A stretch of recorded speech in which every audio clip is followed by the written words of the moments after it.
गया। बहुजन का मतलब ज़्यादा लोग। ये जातियों के संग्रह को, जातियों के इकट्ठा होने का नाम बहुजन नहीं है। बहुजन का मतलब है देश की आबादी में जो ज़्यादा लोग हैं। जैसे मान लो 100 लोग हैं तो 100 में से ज़्यादा लोग हैं वो बहुजन है। अगर वो 51 है तो भी बहुजन है, 60 है तो भी बहुजन है, 80 है तो भी बहुजन है, 85 है तो भी बहुजन है।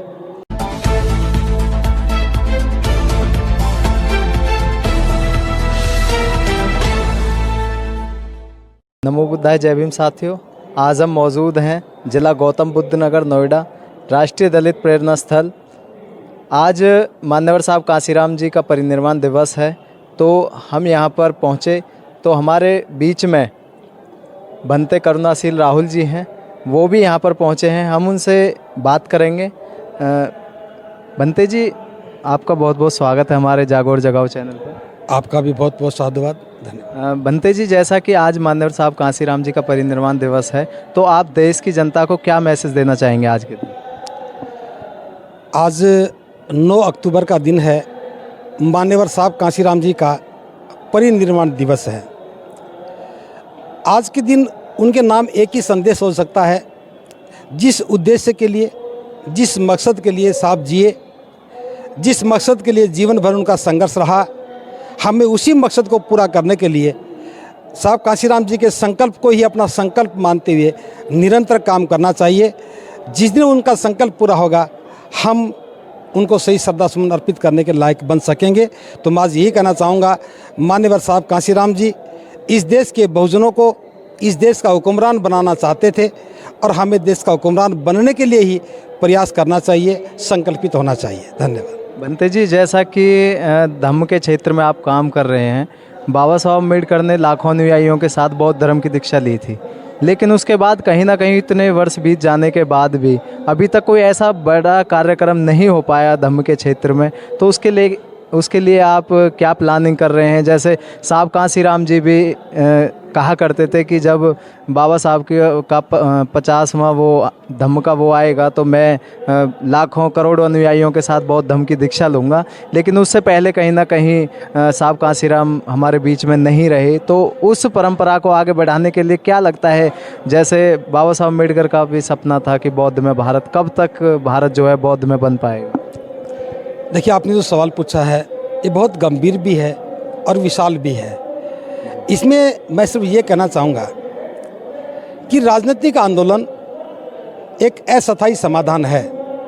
जैसे मान लो इस वर्ष सरकार बन गई तो 5 साल के लिए बदल भी जाएगी, तो ये अस्थायी बंदोबस्त है, समाधान है। धम्म का आंदोलन एक स्थायी समाधान है। जैसे मान्यवर साहब कांसीराम जी जातियों को जोड़ करके बहुजन समाज बना रहे थे। एक बार जातियाँ जुड़ी और राज आ गया, फिर जातियाँ बिखर गई, राज चला गया। तो ये काम कब तक बंद करते रहेंगे? जातियाँ जोड़ेंगे, फिर राज की बात करेंगे, बिखर जाएंगे, फिर राज खत्म हो जाएंगे। लेकिन एक बौद्ध बन जाता है तो जाति खत्म हो जाती है। नदी समुद्र में जाने के बाद समुद्र बन जाती है, फिर नदी को अलग नहीं किया जा सकता। और एक बाल्टी पानी को निकाल भी ले तो भी वो नदी नहीं पहचानी जाती। तो धम्म जो है किसी भी समस्या का एक स्थायी बंदोबस्त है, स्थायी समाधान है। तो बहुजन समाज बनाने की प्रक्रिया धम्म से ही शुरू होती है। जो बौद्ध बन गया वो बहुजन बन गया। बहुजन का मतलब ज़्यादा लोग। ये जातियों के संग्रह को, जातियों के इकट्ठा होने का नाम बहुजन नहीं है। बहुजन का मतलब है देश की आबादी में जो ज़्यादा लोग हैं। जैसे मान लो 100 लोग हैं तो 100 में से ज़्यादा लोग हैं वो बहुजन है। अगर वो 51 है तो भी बहुजन है, 60 है तो भी बहुजन है, 80 है तो भी बहुजन है, 85 है तो भी बहुजन है, और 100 में से 99 है तब भी बहुजन है। एक तो बहुजन नहीं हो सकता। इसलिए मान्यवर साहब कांसीराम जी बहुजन समाज बनाना चाहते थे।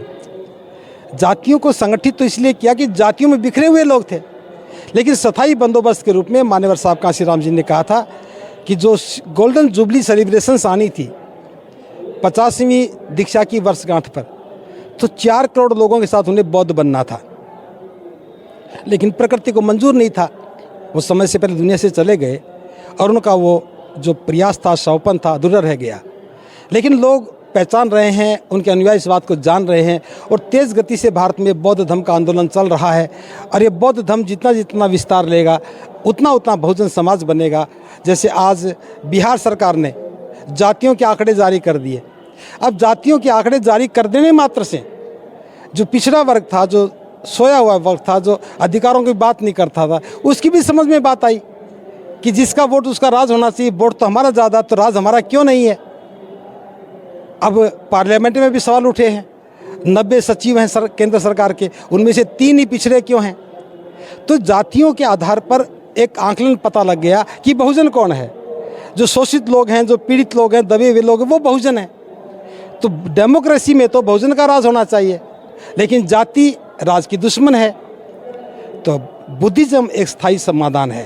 धन्यवाद। तो भंते जी, जैसा अभी आपने बिहार की बात करी, वहाँ पे जातीय सर्वे हुए, तो वहाँ पे एक रिपोर्ट हमने भी देखी, उसमें अगर धर्म के क्षेत्र में बात करें तो 81 दशमलव कुछ % हिंदू धर्म के लोग थे, और अगर बुद्धिस्ट की बात करें तो वहाँ पे 1.5% के लगभग वहाँ पे बुद्धिस्ट हैं। लेकिन अगर तथागत बुद्ध की बात करें तो बिहार ही वो धरती है जहाँ से तथागत बुद्ध को ज्ञान की प्राप्ति हुई थी, लेकिन वहाँ पर इतनी कम आबादी, ऐसा कैसे? देखिए, जहाँ जहाँ बुद्धिज्म बढ़ा, जहाँ जहाँ खनिज या धन संपदा ज़्यादा हुई, वहाँ वहाँ प्रभावशाली लोगों का प्रभाव बना। अब सम्राट अशोक का शासन भी तो पाटलिपुत्र से था ना। उस समय सारा ही बिहार, क्या उसका नाम ही विहार है, विहार से बिहार बन गया। तो वहाँ जब तक मजबूत शासन रहा, मौर्य शासन रहा, तब तक वो समृद्ध था। जब शासन बदल गया, सत्ताएं बदल गई, तो सामंतशाही आ गई। सामंतशाही आने का कारण संसाधनों पर कब्जे हो गए।